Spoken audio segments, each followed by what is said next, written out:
Μαζί μας είναι ο κ. Γιώργος Πιθαλωτής, Υπουργός Δικαιοσύνης. Καλημέρα, κύριε Υπουργέ. Καλημέρα και χρόνια πολλά. Χρόνια πολλά. Και ο κ. Μαρκόπουλος, κοινοβουλευτικός εκπρόσωπος Νέας Δημοκρατίας. Καλημέρα, κύριε. Καλημέρα και χρόνια πολλά. Κύριε Υπουργέ, θέλω να ρωτήσω συγκεκριμένα εάν. Κάτι απαγόρευση το κάνετε τώρα. Ακριβώς. Ναι, αλλά εγώ θα έχω συγκεκριμένη ερώτηση όμως. Εγώ θέλω να ρωτήσω συγκεκριμένα εάν εσείς ως Υφυπουργός Δικαιοσύνης είχατε οποιαδήποτε καταγγελία ή έπεσε στην αντίληψή σας ή εν πάση περιπτώσει ερευνήσατε μετά τις χθεσινές καταγγελίες, γιατί είναι λογικό, έτσι, εδώ ερευνήσαμε εμείς, πολλό μάλλον εσείς που έχετε και θεσμική θέση, ποια ήταν τα συμφέροντα είτε οι πολιτικοί που τυχόν παρενέβησαν στο έργο των δύο εισαγγελέων. Πρώτα απ' όλα να πούμε εδώ, να θυμίσουμε ότι ο θεσμός του Οικονομικού Εισαγγελέα είναι ένας νέος θεσμός. Τον αποφασίσαμε πριν από ένα χρόνο περίπου, αν θυμάμαι καλά, ή και λιγότερο, στο Υπουργικό Συμβούλιο, και ακριβώς θέλαμε να δώσουμε μία αυτοτέλεια και στις κινήσεις και μία ανεξαρτησία στην δικαιοσύνη ακόμη περισσότερο, ακόμη ισχυροποιημένη, πιο ισχυροποιημένη θεσμικά, έτσι ώστε να έχουμε αποτελέσματα τα οποία τα είχαμε. Γιατί τον αλλάζετε το θεσμό σας σε 7 μήνες, κύριε Πεταλωτή? Το ερώτημα είναι αυτό. Γιατί και αυτό, εμέσως το καταγγέλνουν και αυτό. Γιατί το αλλάζουν? Δεν καταγγέλουν αυτό. Η καταγγελία είναι πολύ ξεκάθαρη και είναι πολύ σαφής. Πρώτα απ' όλα, το να υπάρχει μία πρόταση τροπολογίας, η οποία ακόμη δεν είχε δοθεί πουθενά να συζητηθεί, αυτό δεν σημαίνει ότι καταργούμε θεσμό. Και μάλιστα όταν σε αυτήν την πρόταση τροπολογίας, όπου αναβαθμίζεται σε αυτή την πρόταση τροπολογίας, αναβαθμίζεται ο θεσμός του Οικονομικού Εισαγγελέα. Από εκεί και πέρα. Τους αφαιρείτε τις αρμοδιότητες και δεν αφαιρούν αρμοδιότητες. Τις περιορίζει τοπικά, έτσι δεν είναι? Να πω πρώτα απ' όλα, δεν υπήρχε καμία νομοθετική πρόβλεψη μέχρι τώρα διαφορετική από αυτή που υπάρχει. Που σημαίνει ότι εμείς αυτό το θεσμό τον είδαμε να προχωράει, τον είδαμε πραγματικά να έχει αποτελέσματα. Είναι δικαίωμα όμως της πολιτείας, όταν αντιλαμβάνεται ότι πρέπει να ισχυροποιηθεί ακόμη περισσότερο, γιατί πλέον μιλούσαμε για τη εισαγγελέα του Αρείου Πάγου. Δεν μιλούσαμε για εισαγγελέα πρωτοδικών για να θεωρήσει κανείς ότι τους διώχνουμε για να υποβαθμίσουμε. Κύριε Υπουργέ, να εξηγήσουμε στον κόσμο, γιατί ο κόσμος δεν ξέρει και δεν καταλαβαίνει. Λοιπόν, να εξηγήσουμε στον κόσμο ότι με μια τροπολογία, ένα σχέδιο νόμου, το οποίο όμως ήρθε στα χέρια των δύο εισαγγελέων, δηλαδή το έδωσε η κυβέρνηση. Και πήγε στα χέρια για να πούν την άποψή τους. Για να πούν την άποψή τους. Ο θεσμός αυτός του Οικονομικού Εισαγγελέα υπόκειται πια, συντονίζεται όπως το θέλετε, ελέγχεται από αντισαγγελέα του Αρείου Πάγου. Και πλέον οι αρμοδιότητες των δύο, για να μιλήσουμε και προσωπικά, αφού προσωπικές ήταν οι καταγγελίες, περιορίζονται στην περιοχή της Αττικής και όχι στην υπόλοιπη Ελλάδα. Γιατί ως σήμερα ο κύριος Πεπώνης και ο κύριος Μουζακίτης, ο βοηθός του, ας πούμε, ας τον πούμε έτσι, ο συνεργάτης του, συντόνιζαν ουσιαστικά 2.000 υπαλλήλους, διαβάζω εδώ στην εισηγητική έκθεση αυτή που του δόθηκε κιόλας, σε όλη την Ελλάδα. Ένα χάος δηλαδή. Υπήρχε ένα χάος και υπήρχε και ένα άλλο θέμα, θα το πω εγώ, δεν το είπε ο κ. Πιθαλωτής, ότι οι δύο ήταν αντισαγγελείς εφετών, έτσι. Συντόνιζαν ουσιαστικά και ανώτερους τους εισαγγελείς εφετών. Είναι έτσι, κύριε Πεταλωτή, στην περιφέρεια. Υπήρχε ένα θέμα εδώ πέρα. Δηλαδή, καταλαβαίνετε ότι οι κατώτεροι εισαγγελείς συντόνιζαν και ανώτερους. Λοιπόν, τώρα όμως οι καταγγελίες δεν γίνεται τώρα μόνο γι' αυτό. Οι καταγγελίες είναι ξεκάθαρες. Και πραγματικά περιμένουμε, και υπάρχει μια κοινή ανακοίνωση του κ. Βενιζέλου και του κ. Παπαϊωάννου χθες, να δούμε στοιχεία. Γιατί αν εγώ και εσείς κάνουμε μια καταγγελία, θα έρθει ο εισαγγελέας, ο αρμόδιος εισαγγελέας και θα μας ζητήσει στοιχεία. Άρα, όταν οι ίδιοι εισαγγελείς καταγγέλουν, πιστεύω ότι έχουν και δυνατότητα να τεκμηριώσουν άμεσα αυτά που λένε. Και πραγματικά, αν υπάρχουν παρεμβάσεις από οποιονδήποτε και οποιουσδήποτε, θα πρέπει να αποκαλυφθούν, γιατί πλέον δεν μπορούμε να ζούμε με υπονοούμενα και με υπενιγμούς. Και μάλιστα από εισαγγελίες δημοσίως. Μου έλεγε η Γιάννα, μας έλεγε η Γιάννα νωρίτερα, ότι δεν μιλάει και ο καθένας και δεν είναι εύκολο να δει τον κύριο Πεπώνη και εισαγγελέα τέτοιου Βεληνικού, σωστά? Εντάξει, εγώ θεωρώ ότι το να σηκώσει τηλέφωνο. Έχω να παρατηρήσω δύο πράγματα. Πρώτον, και αυτό είναι βασικό, μην το υποτιμάμε, πραγματικά οι άνθρωποι αυτοί δεν είχαν ούτε τη στοιχειώδη υποδομή, θα μου επιτρέψετε. Έτσι, κύριε Υπουργέ, μπαίναμε στο γραφείο τους και ήταν ένα γραφείο άδειο, 2-3 γραφεία άλλα είχαν φύγει, άλλοι συναδελφοί τους να κάνουν τη δουλειά τους. Ήταν ντάνες οι δικογραφίες, τις οποίες βεβαίως ανέθετε έθεταν στους εισαγγελείς ένα τμήμα που υπάρχει στη εισαγγελία πρωτοδικών. Έτσι, δεν έκαναν μόνο οι ίδιοι τις έρευνες, έτσι να το πούμε αυτό. Λοιπόν, υπάρχει ένα τμήμα στη εισαγγελία πρωτοδικών το οποίο έχει λειτουργήσει πολύ καλά και έχει αποκαλύψει και πάρα πολύ μεγάλες υποθέσεις. Λοιπόν, κομπιούτερ, πραγματικά δεν υπήρχαν κομπιούτερ. Εντάξει, αυτό υπήρχαν κάποια κινητά. Καλά, μην δεν υπήρχε. Όχι, το είπαν. Πρώτα απ' όλα υπήρχε υποδομή υποστηρικτική.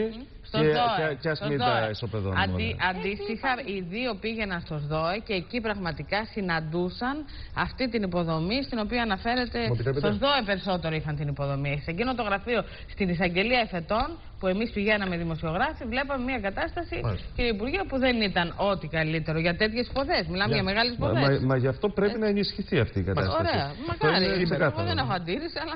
Μαρκόπουλο, υπάρχει μια σειρά, ίσως δεν ξέρω. Ίσως και λόγω του ότι δεν είστε στο αντικείμενό σας, να μην το γνωρίζετε. Υπάρχει μια σειρά και μια τάξη. Αυτοί οι εισαγγελείς μπορεί να είναι οικονομικοί εισαγγελείς, αλλά είναι εισαγγελείς. Ναι. Που σημαίνει ότι υπάρχει ιεραρχία, ότι υπάγονται και ελέγχονται και λογοδοτούν ως προς τα καθήκοντά τους στον ανώτερό τους που είναι ο εισαγγελέας του Αρείου Πάγου. Αυτό είναι το διοικητικό κομμάτι. Εγώ σας μιλώ για το πολιτικό, για εσάς. Είναι το θεσμικό. Και δεν μπορούμε να λειτουργούμε εξωθεσμικά. Δεν μπορείτε να τους καλέσετε να μιλήσετε μαζί τους. Όχι, κύριε. Απαγορεύεται δια του νόμου. Αυτό που έχουν να κάνουν δεν σας καταλαβαίνω. Σας λέω, δεν ξέρετε το θεσμικό πλαίσιο. Αυτό που έχουν να κάνουν οι εισαγγελείς, οι οποίοι πραγματικά κάνουν σοβαρότητες καταγγελίες, είναι να κληθούν, και νομίζω ότι θα πάρει τον δρόμο της αυτό, δεν κάνω υπόδειξη, να κληθούν από τον ανώτερό τους για να δώσουν εξηγήσεις τι εννοούν στα κατυπαγόρευση και καταπαγόρευση. Δεν μπορεί η πολιτική ηγεσία να καλέσει τους δύο εισαγγελείς για εξηγήσεις. Αυτό είναι ξεκάθαρο. Ζητάνε την αντικατάστασή τους, δεν υπάρχει θέμα παραίτησης, ζητάνε την αντικατάστασή τους από τον θεσμό τον οποίο εκπροσωπούν και τη ζητάνε από τους ανωτέρους τους. Γι' αυτό θα πρέπει ακριβώς η ανώτερη, που είναι μόνο η δικαστική εξουσία, να ασκήσει προκαταρκτική έρευνα ή οποιαδήποτε άλλη έρευνα. Εάν γινόταν κάτι τέτοιο, θα υπήρχε ομή παραβίαση και ομή παρέμβαση στο έργο της δικαιοσύνης. Εγώ το σέβομαι αυτό. Αλλά εμείς θέλουμε να ξεκαθαρίσουμε. Εδώ θέλουμε πραγματικά την εξέταση όμως αυτή. Μπορεί να τους ελέγξει πειθαρχικά, τα ξέρετε. Μα δεν υπάρχει λόγος πειθαρχικού ελέγχου όμως. Άλλο λέω, ελέγχει το χώρο αυτό. Και εν πάση περιπτώσει η κλίση των δύο, εγώ συμφωνώ. Θα συμφωνήσω με τον κύριο Μαρκόπουλο. Μετά τα χθεσινά, η κλίση των δύο θα ήταν παρέμβαση. Βεβαίως θα ήταν παρέμβαση. Βεβαίως θα ήταν παρέμβαση. Η ανακοίνωση είναι σαφέστατη και ακριβώς, κύριε Μαρκόπουλε, απαντάει σε αυτό που λέτε. Το σέβομαι αυτό που λέτε, κύριε Πετραωτή, το σέβομαι. Αλλά θέλω να σας ρωτήσω κάτι έτσι πολύ ειλικρινά. Ως πολιτικός εσείς και ο κύριος Παπαγιάννης άλλος, που σας υπολείπτομαι και πιστεύω ότι κάνετε καλά τη δουλειά σας, δεν έχετε όχι απλή περιέργεια, αλλά κίνητρο πολιτικό να ενημερωθείτε τι ακριβώς κρύβεται πίσω από αυτές τις λέξεις? Μα η ανακοίνωση του κυρίου Παπαγιάννη. Περιμένετε δηλαδή να το μάθετε? Αυτό λέει. Όχι, αφήστε τώρα την ανακοίνωση. Η ανακοίνωση είναι για δεν μπορούμε να το μάθουμε ούτε από την τηλεόραση ούτε κουτσομπολίες. Όχι, εγώ δεν σας είπα αυτό. Αυτό θα το καταθέσουν στους ανωτέρους. Σας είπα το εξής. Εσείς περιμένετε να μάθετε την αλήθεια με καραμπόλα μέσω του εισαγγελέα του Αρείου Πάγου? Δεν είναι καραμπόλα, είναι ο ευχής και ο μόνος δρόμος, κύριε Μαρκόπουλε. Δεν τα ακούω καλά αυτά, κύριε Πετραωτή. Ανησυχώ, κύριε Πετραωτή. Επικοινωνήσατε με τον εισαγγελέα χθες του Αρείου Πάγου? Γιατί ήταν ο πρώτος παραλήπτης της επιστολής, δεν είναι? Εγώ όχι, είναι θέμα του κυρίου Παπαγιάννου, δεν ξέρω τι έκανε. Πάντως θεσμικά ο εισαγγελέας του Αρείου Πάγου θα ελέγξει ή θα δεχθεί όλα αυτά τα οποία καταγγέλλονται. Και κατά το Πάσχα θα μάθουμε την αλήθεια. Το θέμα δεν είναι, κύριε Μαρκόπουλε, να μάθετε εσείς την αλήθεια. Το θέμα είναι να βγει η αλήθεια. Γιατί το θέμα δεν ήταν να ξέρουμε σήμερα εμείς σε αυτή την εκπομπή. Το θέμα είναι να λειτουργούμε θεσμικά και αυτοί οι δύο εισαγγελείς έχουν θεσμική πορεία. Όλα τα υπόλοιπα είναι εκπαιδευτού. Αν λειτουργούσε θεσμικά η δικαιοσύνη. Για να καταλάβουμε. Δηλαδή, τώρα θα πρέπει να πάνε στο προκαταρκτική, αυτό εννοεί. Να του καλέσει ο κύριος Τέντες. Αυτή είναι η σειρά. Το ρεπορτάζ μας λέει, κύριε Μαρκόπουλο, ότι επικοινώνησε ο Υπουργός Δικαιοσύνης με τον κύριο Τέντε. Και υποθέτω ότι εκεί αντιλάγησαν οι πρώτες πληροφορίες τουλάχιστον. Εγώ θα περίμενα ο Υπουργός Δικαιοσύνης να επικοινωνήσει και με τον κύριο Μουζακίτη και με τον κύριο Πεπώνη. Διότι θα περιμένατε υπάρχει μία σειρά θεσμική. πολιτικοί. Καλά, εντάξει. Και πρέπει να τους Εγώ σεβόμαστε. νομίζω ότι υπήρξε, κύριε Μαρκόπουλο, ευθυξία και από την πλευρά της ηγεσίας του Υπουργείου, επειδή επικοινώνησα κι εγώ, για να μην φανεί αυτό ότι είναι παρέμβαση. Καταλάβατε ότι παρεμβαίνουν. Παρέμβαση είναι. Δεν πρέπει να παρεμβαίνουμε. Είναι ξεκάθαρα. Δεν πρέπει να παρεμβαίνουμε. Πώς θα το κάνουμε δηλαδή.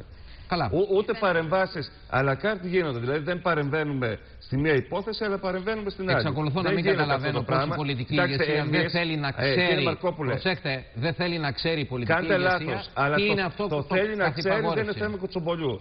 Επαναλαμβάνω τους οικονομικούς το οικονομικό έγκλημα είναι κουτσομπολιό. Κύριε Πεταλωτή, το οικονομικό έγκλημα είναι κουτσομπολιό.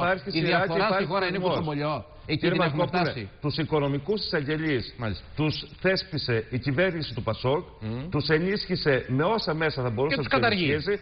Κάνετε πολύ μεγάλο λάθος. Κάνετε πολύ μεγάλο λάθος ότι τους καταργεί.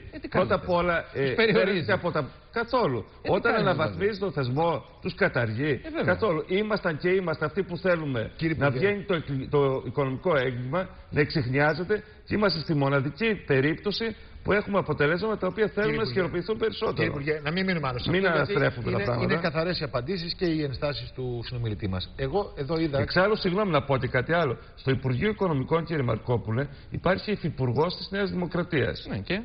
Άρα να μην λέτε τι θέλετε να πείτε. Ρωτήστε και τον υφυπουργό σας, γιατί δεν έγινε κάτι άλλο στο κάτω-κάτω. Να σας πω κάτι, κύριε Πεταλωτή, επειδή συμμετέχουμε σε αυτή την αναπόφευκτη κυβέρνηση, σημαίνει ότι θα χάσουμε την αξιοκρισία μας, το δικαίωμα της σκέψης μας, αλλά την μπορείτε κοινή να λογική, ρωτήσετε θα εγκαταλείψουμε... και τον Υπουργό, ο οποίος βρίσκεται στην κυβέρνηση. Καλά, εγώ ερωτώ τον Υφυπουργό Δικαιοσύνης. Και εγώ σας λέω ότι θεσμικά δεν επιτρέπεται να παρέμβουμε. Αν δεν σας αρέσει, είναι δικό σας θέμα.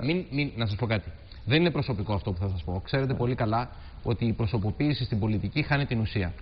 Κοιτάξτε, η συμμετοχή της Νέας Δημοκρατίας σε αυτή την κυβέρνηση έγινε για πολύ συγκεκριμένους. Δεν απολογούμε. Και δεν επιθυμώ να πείσω εσάς. Έγινε για συγκεκριμένους λόγους. Αυτό όμως δεν σημαίνει ότι κάθε ένας από εμάς ή οποιαδήποτε θέση και αν έχει στη Νέα Δημοκρατία και βεβαίως οι βουλευτές θα χάσουμε τον τρόπο με τον οποίο θα αναλύουμε τα ζητήματα. Είναι πολύ απλό. Δεν μπορείτε. Σαφής και ξεκάθαρο αυτό. Θα μας επιτρέψει να έρθουμε λίγο στην ουσία. Γιατί και εγώ είμαστε σε άλλα πράγματα. Εγώ κοίταγα τώρα εδώ, να ας πούμε στην Αυγή, έχει οι υποθέσεις μας έλεξε. Εδώ οι υποθέσεις είναι σοβαρές. Η τεχνητή διόγκωση ελλείμματος από τον Ελστάτ. Αυτά έψαχναν οι άνθρωποι. Αυτά για τα καταγγελία Κουσελά. Στατιστικά στοιχεία και καταγγελίες. Να πω στον κόσμο. Και τις καταγγελίες είναι καταγγελία Κουσελά για λίστα μεγαλοφοροφυγάδων που έμενε στο συζητάει. Μη ίσπραξη προστίμων για λαθρεμπόριο καυσίμων, υπόθεση. Καλά, την λίστα βέβαια αυτή την έστειλε το Υπουργείο Οικονομικών. Δηλαδή... Υπόθεση πρώτον μπανκ. Ιδανειδιωτής Πασόκ και Νέας Δημοκρατίας. Και των κομμάτων βεβαίως. Τις έψαχνε και αυτές. Καταγγελία περί συμμετοχής Αντρίκου Παπανδρέου σε εταιρεία που επένδυε στη χρεοκοπία της χώρας, τα γνωστά CDS. Τα υποβρύχια. Τα υποβρύχια. Ενταματοποιημένες και ληξιπρόθεσμες οφειλές επιχειρήσεων. Και ο περίφημος κατάλογος. Αυτές είναι οι υποθέσεις που έψαχναν αυτοί οι άνθρωποι. Εγώ ρωτώ λοιπόν τον κύριο Πεταλωτή, τον Υφυπουργό Δικαιοσύνης της χώρας μου, αν υπάρχουν συμφέροντα τέτοια που μπορούν να οφείσουν δύο δικαστικές.